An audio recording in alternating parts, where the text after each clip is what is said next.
Hi hello, ഇന്നത്തെ വീഡിയോയിൽ നമ്മൾ 3ാം ക്ലാസ്സിലെ ഏതൊക്കെ പോർഷൻസ് ആണ് എക്സാമിന് വരുന്നത് എന്നുള്ളതാണ് ഇവിടെ ഇന്ന് ഡിസ്കസ് ചെയ്യുന്നത്. അപ്പോൾ ഫസ്റ്റ് ടൈം എക്സാമിന് നമുക്ക് 3ാം ക്ലാസ്സിലെ പരിസര പഠനം, അതായത് EVSൽ വരുന്ന യൂണിറ്റുകൾ ഹരിതഭൂമി, അതായത് ഗ്രീൻ എർത്ത് ആ ഭാഗം വരുന്നുണ്ട്. അതുപോലെ ജന്തു ലോകത്തേക്ക് to the world of animals എന്ന് പറയുന്ന യൂണിറ്റ് വരുന്നുണ്ട്. വാട്ടർ ആൻഡ് സോയിൽ എന്ന് പറയുന്ന യൂണിറ്റും. ഈ 3 യൂണിറ്റാണ് EVSന് നിങ്ങൾക്ക് ഫസ്റ്റ് എക്സാമിന് വരുന്ന പോർഷൻസ്. അപ്പോൾ എല്ലാ പാഠഭാഗങ്ങളിലും കണ്ടൻറ്റും കാര്യങ്ങളും ഒക്കെ ഇമ്പോർട്ടൻറ്റ് ഭാഗങ്ങളൊക്കെ പഠിച്ച് വെച്ചിട്ട് വേണം എക്സാമിന് പോകാൻ കേട്ടോ. ഇനി അടുത്തത് നോക്കാം.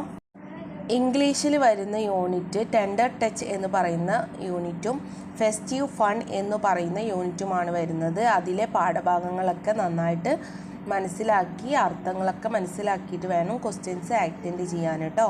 അപ്പോൾ ഇംഗ്ലീഷിൽ ഇത്രയും പോർഷൻസ് ആണ് വരുന്നത്. നമ്മളെ വീഡിയോ ആദ്യമായിട്ട് കാണുന്നവരാണെങ്കിൽ ലൈക്കും ഷെയറും സബ്സ്ക്രൈബും കമൻറ്റും ചെയ്യാൻ മറക്കരുത്. അടുത്തത് മാത്തമാറ്റിക്സിൽ, കണക്കിൽ, മാത്സിൽ നിങ്ങൾക്ക് വരുന്ന പാഠഭാഗങ്ങൾ യൂണിറ്റ് രൂപങ്ങൾ വരക്കാം എന്ന് പറയുന്ന ലെറ്റ്സ് ഡ്രോ യൂണിറ്റും നമ്പേഴ്സ് ആർ അവർ ഫ്രണ്ട്സ്, സംഖ്യകൾ കൂട്ടുകാർ എന്ന് പറയുന്ന യൂണിറ്റ്, 1000 തൗസൻഡ്സ് ആൻഡ് തൗസൻഡ്സ് എന്ന് പറയുന്ന യൂണിറ്റ്, ലെറ്റ്സ് ജോയിൻ ടുഗദർ കൂട്ടുകൂടാം എന്ന് പറയുന്ന പാഠഭാഗവും യൂണിറ്റുമാണ് നിങ്ങൾക്ക് എക്സാമിന് വരുന്നത്. അപ്പോൾ നന്നായിട്ട് ആ പാഠഭാഗങ്ങളിലെ മാത്സ് ഒക്കെ ചെയ്ത് എക്സ്പീരിയൻസ് ആക്കിയിട്ട് എക്സസൈസ് ഒക്കെ ചെയ്തിട്ട് വേണം നിങ്ങൾ എക്സാമിന് പോകാൻ കേട്ടോ. മലയാളത്തിൽ നിങ്ങൾക്ക് വരുന്നത് ജൂൺ മാസം കനകച്ചിലങ്കയും പലഹാരപ്പൊതിയും എന്ന് പറയുന്ന യൂണിറ്റ് ഭാഗങ്ങളാണ്.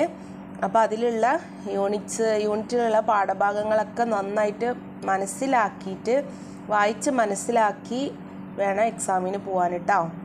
മലയാളമാണ്, അക്ഷരങ്ങളൊക്കെ തെറ്റാതെ നന്നായിട്ട് എഴുതാനും വായിക്കാനൊക്കെ പഠിക്കുക. അപ്പോൾ എല്ലാവർക്കും ഓൾ ദ ബെസ്റ്റ്.